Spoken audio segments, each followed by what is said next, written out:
good day. Today we are going to be continuing with sampling distributions, and we will be looking at describing sampling distributions and reducing variability with the distributions.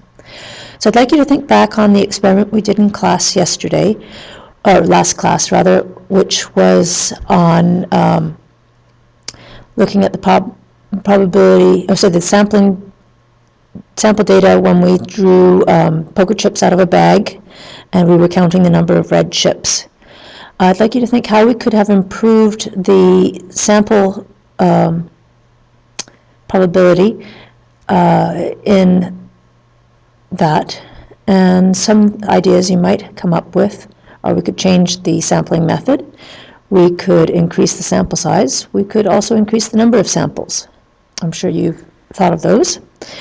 So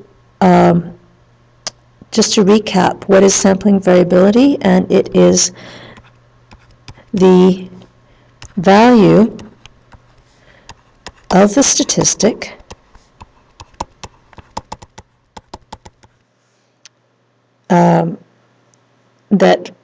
so the variability is that the value of the statistic varies in repeated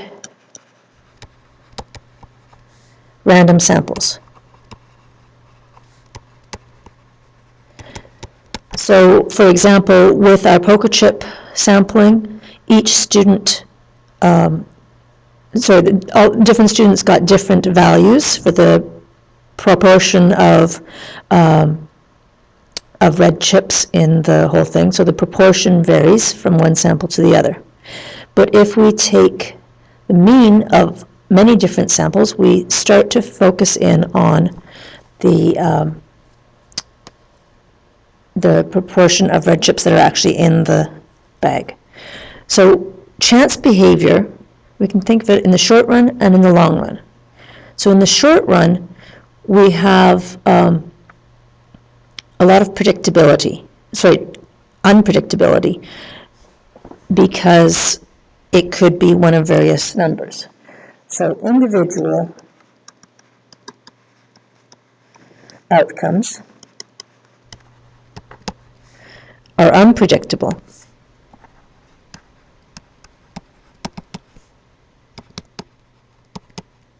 Or uncertain in any specific repetition.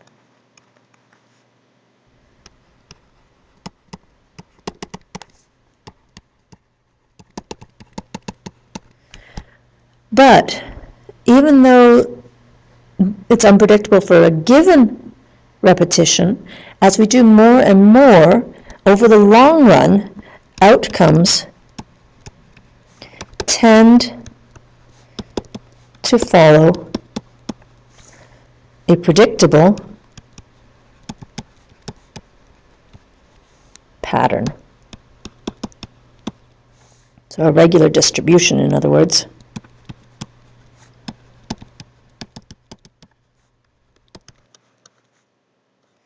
In a large number of repetitions.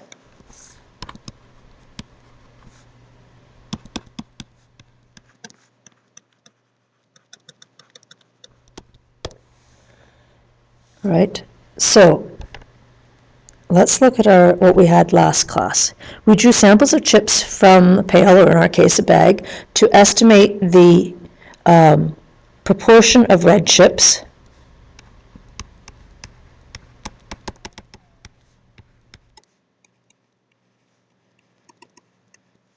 of the population of chips. We were exploring the idea that each specific value of a statistic will vary in repeated random sampling, and our statistic, of course, was the proportion of red chips. But over time, a pattern will start to form around the actual value. So have a glance back at your notes from last day, and we will just have a quick look at our population distribution, the distribution of sample data, in other words, what the results were from each person, and then the sampling distribution that we made.